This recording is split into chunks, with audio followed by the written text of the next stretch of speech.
আজকে আমি প্রফুল্ল রায়ের লেখা একটি গল্প অনুপ্রবেশ এটি তোমাদের পাঠ করে শোনাব। তাহলে তোমরা চলে এসো বন্ধুরা আমার গল্প শুনতে। গল্প অনুপ্রবেশ। এখনো ভালো করে ভোর হয়নি, রোদ উঠতে অনেক দেরি। এই সময় দলটা নর্থ বিহারের উঁচু হাইওয়ে থেকে নিঃশব্দে পোকার মতো চুপিসারে কাঁচি অর্থাৎ কাঁচা সড়কে নেমে আসে। দুই পরিবারের নানা বয়সের মেয়ে পুরুষ মিলিয়ে মোট 8টি মানুষ। এক পরিবারে ফরিদ এবং তার দাদি হাবিবা, অন্যটায় রাশেদারা।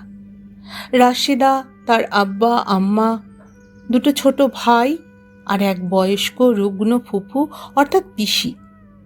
পুরুষদের পরনে লুঙ্গি বা পাজামা, শার্ট, তার উপর চাদর কিংবা মোটা রোয়াওয়ালা পুল ওভার। মেয়েরা পরেছে ঢোলা সালোয়ার কামিজ আর চাদর। সবার মাথায় হাতে নানা ধরনের লটবহর। টিনের ঢাউস বাক্স, বেতের টুকরি, বাঁশের ঝুড়ি, কাপড়ের ব্যাগ, পোটলা পুটলি ইত্যাদি। এছাড়া সকলের আগে আগে রয়েছে মধ্যবয়সী শওকত। সে ফরিদদের দূর সম্পর্কের চাচা এবং এই 8 জনের মনুষ্যবাহিনীর গাইড। ফাল্গুনের আধা আধি কেটে গেছে, তবু বিহারের এই অঞ্চলে শীতের মেজাজ খানিকটা থেকেই গেছে, বিশেষ করে সন্ধ্যার পর থেকে রোদ ওঠার আগের সময়টুকু পর্যন্ত। কিছুক্ষণ আগে চাঁদ ডুবে গেছে। মাথার উপর বিশাল আকাশ জুড়ে রূপোর বুটির মতো অগুন্তি তারা। এক ফোঁটাও মেঘ নেই কোথাও, তবে অন্ধকারের সঙ্গে সাদা কুয়াশা মিশে চারিদিক ঝাপসা হয়ে আছে। অদৃশ্য টান টান স্রোতের মতো ঠান্ডা বাতাস বয়ে যাচ্ছে হু হু করে, গায়ে লাগলে কাঁটা দেয়। কাঁচা সড়কের দুধারে ঝোপ ঝাড়, উঁচু উঁচু ঝাঁকড়া পিপর গাছ, তারপর পাশেই ফাঁকা মাঠ। কাছে বা দূরে গাঁ আছে কিনা বোঝা যায় না। যত দূর যেদিকে চোখ যায় সব অসার নিঝুম। ঘুমের আড়কে সমস্ত চরাচর ডুবে আছে। চারপাশে অন্ধকার, আলোর ছুঁচের মতো ফোর দিয়ে যাচ্ছে হাজার জোনাকি উড়ছে। পিপর গাছের ফোঁকর দিয়ে মাঝে মাঝে কামার পাখিদের কর্কশ চিৎকার ভোর রাতের অগাধ শান্তিকে চুরমার করে দিচ্ছে। এছাড়া এই স্তব্ধতার মধ্যে এক টানা সাঁই সাঁই একটা শব্দ অনবরত শোনা যাচ্ছে। সেটা হলো রাশিদার ফুফু আনোয়ারার বুকের ভেতর থেকে উঠে আসা হাঁপানির টানের আওয়াজ। বোঝা যায় তার চিরস্থায়ী শ্বাসকষ্টটা মারাত্মক বেড়ে গেছে। চাপা ক্ষীণ কণ্ঠে টেনে টেনে আনোয়ারা জিজ্ঞাসা করে, और कितने दूर शौकत भाई? কথা শেষ করে জোরে জোরে হাঁপাতে থাকে সে। এখানে এই আকাশের নিচে এত বিশুদ্ধ বাতাস, তবুও তার অকেজো ফুসফুসকে চাঙ্গা করে তোলার পক্ষে যেন পর্যাপ্ত নয়। শওকত চলার গতি কমায় না, চলতে চলতে দ্রুত পিছন ফিরে একবার তাকায় শুধু। বলে, এই নজদিক, জোরে পা চালিয়ে এসো। আর পারছি না, বহুত কমজোর লাগছে। চোখের সামনে বিলকুল সব আঁধেরা, কিছুই দেখতে পাচ্ছি না, জরুর মাটিতে পড়ে যাব। আনোয়ারার গলার ভেতর থেকে কথাগুলো গোঙানির মতো করে বেরিয়ে আসতে থাকে। উপায় নেই, উপায় নেই বেহেন, সূরজ ওঠার আগে আমাদের পৌঁছাতেই হবে। এখনো लगभग 3 মিল রাস্তা। বলতে বলতে মুখ ফিরিয়ে নেয় শওকত। দুনিয়ার কারো নজরে পড়ার আগেই এই সড়ক পেরিয়ে যেতে হবে, কেউ দেখে ফেললে বহুত মুসিবত। এরপর আনোয়ারার আর কিছুই বলার থাকে না। তার মাথা টলছিল, তবু তারই মধ্যে প্রাণপণে দুর্বল জীর্ণ শরীরের শেষ শক্তিটুকু জড়ো করে অন্ধের মতো এলো পাথারি পা চালাতে থাকে। আনোয়ারার ঠিক পেছনে ছিল ফরিদ। তার মাথায় প্রকাণ্ড টিনের ট্রাঙ্ক, ডান হাত দিয়ে ধরে রেখেছে সেটা। বাঁ কাঁধ থেকে ঝুলছে একটা বড় চটের ব্যাগ। সে আনোয়ারাকে লক্ষ্য করছিল। টলতে টলতে আনোয়ারা যখন প্রায় হুড়মুড় করে পড়ে যাচ্ছে, সেই সময় বাঁ হাত বাড়িয়ে তাকে ধরে ফেলে ফরিদ। বলে, আমাকে ধরে ধরে চলুন ফুফু। আনোয়ারা বলে, তোমার মাথায় এত ভারী সামান, আমি হাত ধরলে সামলাতে পারবে না। পারবো। ফরিদের বাঁ হাত এবং কাঁধের উপর শরীরের খানিকটা ভার রেখে হাঁটতে থাকে আনোয়ারা। বলে, বেটা বেটা ফরিদ, আমার কি মনে হচ্ছে জানো? ফরিদ বলে, কি? শেষ পর্যন্ত হয়তো পৌঁছাতে পারবো না। তার আগে এই সড়কের ধারে আমাকে তোমাদের গোর দিতে হবে। এসব বলতে নেই, আমরা সবাই জিন্দা পৌঁছাবো। হুঁশিয়ার হয়ে পা ফেলুন। আনোয়ারা আর কিছু বলে না। তার ফুসফুসের ভেতর থেকে সাঁই সাঁই আওয়াজটা বেরোতেই থাকে।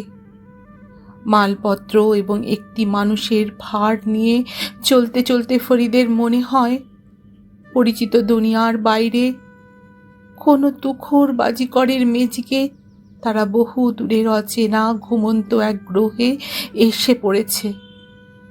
3 দিন আগে টাউটেরা মাথা পিছু 200 টাকা আদায় করে তাদের 8 জনকে পশ্চিম বাংলার বর্ডার পার করিয়ে দেয়। এবারেও সেই একই ব্যবস্থা। প্রতিটি মানুষের জন্য 200 টাকা গুনে দিতে হয়, 1 পয়সা কম বেশি না। বর্ডার থেকে সোজা কলকাতায়, সেখান থেকে ট্রেনে কাটিহার, কাটিহার থেকে ব্রাঞ্চ লাইনের অন্য একটা ট্রেনে সন্ধেবেলা ফরিদরা কামতাপুর এসে নেমেছিল। সেখানে অপেক্ষা করছিল শওকত। সেই তাদের খানিকটা রাস্তা বেলগাড়িতে চাপিয়ে নিয়ে আসে। তারপর মাঝরাত থেকে শুরু হয়েছে অনবরত হাঁটা। শওকতের কথা যদি ঠিক হয়, আরও মাইল 3 তাদের হাঁটতে হবে। ফরিদের বয়স 23। তার জন্ম সাবেক ইস্ট পাকিস্তানে, বাংলাদেশ স্বাধীন হওয়ার 6 বছর আগে। সে শুনেছে 47-এ ইন্ডিয়া 2 ভাগ হওয়ার সঙ্গে সঙ্গে তার দাদা অর্থাৎ ঠাকুরদা মুদস্সর আলী বিবি এবং ছেলে মেয়ে নিয়ে বিহার থেকে ঢাকায় চলে যায়। 46-এ বিহারে যে মারাত্মক দাঙ্গা হয়েছিল, সেই সময় তাদের বাড়ি ঘর সব পুড়ে ছাই হয়ে গেছে। ফরিদদের কেউ মারা না গেলেও চেনা জানা অনেকেই খুন হয়েছিল। তখন চারিদিকে শুধু হত্যা, আগুন, রক্তস্রোত, লাশের পাহাড়, অবিশ্বাস, ঘৃণা আর উন্মত্ততা। এই বিষাক্ত আবহাওয়ার আতঙ্কে মুদস্সরের শ্বাস আটকে আসছিল। একটা মুহূর্ত আর এখানে নিরাপদ মনে হচ্ছিল না। পুরুষানুক্রমে 200 বছর ধরে যেটা তাদের স্বদেশ, তা ফেলে এক শীতের রাতে তারা পালিয়ে যায়। পেছনে পড়ে থাকে জমি জমা এবং পোড়া বাড়ির ধ্বংসস্তূপ। ঢাকায় গিয়ে বেশি দিন বাঁচেননি মুদস্সর আলী। 1 বছরের ভেতরেই তার ইন্তেকাল হলো। তখন তার একমাত্র ছেলে রহমত পূর্ণ যুবক। সংসারের যাবতীয় দায়িত্ব সে নিজের কাঁধে তুলে নেয়। প্রথম দিকে এটা সেটা করে কোনো রকমে উচ্চবৃত্তিতে দিন কাটছিল। সকাল থেকে মাঝ রাত পর্যন্ত সংসারটাকে বাঁচাবার জন্য জিনের মতো খেটে গেছে সে। হাতে কিছু টাকা জমলে এবং আরও কিছু কারেজ নিয়ে একটা রেডিমেড পোশাকের দোকান দেয়। 2-3 বছরের মধ্যে ব্যবসা জমে ওঠে। তা এরপর একমাত্র বোন মালেকার বিয়ে দিয়ে নিজেও শাদি করে রহমত। শাদির 7 বছরের মাথায় ফরিদের জন্ম। নানা দুর্যোগ টালমাটালির পর জীবনটাকে রহমত যখন মোটামুটি গুছিয়ে এনেছে, সেই সময় পরপর 2টি মৃত্যু তাকে অনেকটা টলিয়ে দিয়ে যায়।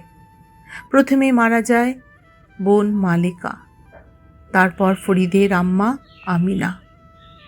এই শোকও একসময় থিতিয়ে আসে, তবে মন এতটাই ভেঙে গিয়েছিল যে ঘর সংসার বা রোজগারের দিকে তেমন নজর ছিল না। নেহাত যেটুকু না করলে নয় সেটুকুই করে গেছে। বাড়িতে ফরিদকে আগলে রাখত তার দাদি হাবিবা। এইভাবে কোনো রকমে চলে যাচ্ছিল। তারপর হঠাৎ একদিন পূর্ব পাকিস্তানে শুরু হয়ে যায় মুক্তিযুদ্ধ। একই ধর্ম, তবু বাঙালি আর অবাঙালি মুসলমানদের মধ্যে তখন চরম অবিশ্বাস, ঘৃণা এবং বিদ্বেষ, ঠিক যেমনটি দেখা গিয়েছিল দেশভাগের ঠিক আগে আগে সেই ভয়াবহ দাঙ্গার দিনগুলোতে। তখন প্রতিপক্ষ ছিল অন্য ধর্মের মানুষ।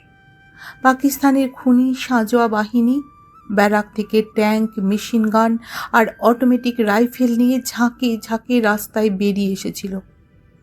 গায়ে গঞ্জে শহরে শহরে গড়ে উঠেছিল প্রবল প্রতিরোধ। তখন সারাদিন চারিদিকে গুলির শব্দ, ট্যাঙ্কের কর্কশ আওয়াজ, বারুদের গন্ধ, লাশের পাহাড়, রক্তের নদী, ধর্ষণ, হত্যা, আগুন আর বিপন্ন বিধ্বস্ত মানুষের আর্তচিৎকার। রহমত আলী নিতান্ত সাধাসিধে মানুষ ছিলেন। রাজনৈতিক কুটক চাল তার মাথায় ঢুকত না। নিজের দোকান আর ভাঙাচোরা সংসারের চৌহদ্দি ছাড়িয়ে অন্য কোনো দিকে তার নজর যেত না। কিন্তু চারপাশে যখন আগুন জ্বলছে, তার আঁচ থেকে নিজেকে দূরে সরিয়ে রাখা অসম্ভব। একদিন তার দোকান জ্বালিয়ে দেওয়া হলো। প্রচণ্ড মারও দেওয়া হয় তাকে। নেহাত আয়ুর জোরে সে বেঁচে যায়। একদিন নিরাপত্তার কারণে হিন্দুস্থান থেকে ঢাকায় চলে এসেছিল সে। পূর্ব পাকিস্তানকেই গভীর আবেগে নতুন স্বদেশ ভেবে নিয়েছিল। মনে হয়েছিল সব আতঙ্ক, ভয়, অনিশ্চয়তা আর দুর্ভাবনা কেটে গেল। কিন্তু কিন্তু এবার তারা কোথায় যাবে? সত্যি কি হয়েছিল তারপর জানতে হলে আগামী পর্বে বাকি অংশ পড়ব। আজ এই পর্যন্তই থাক।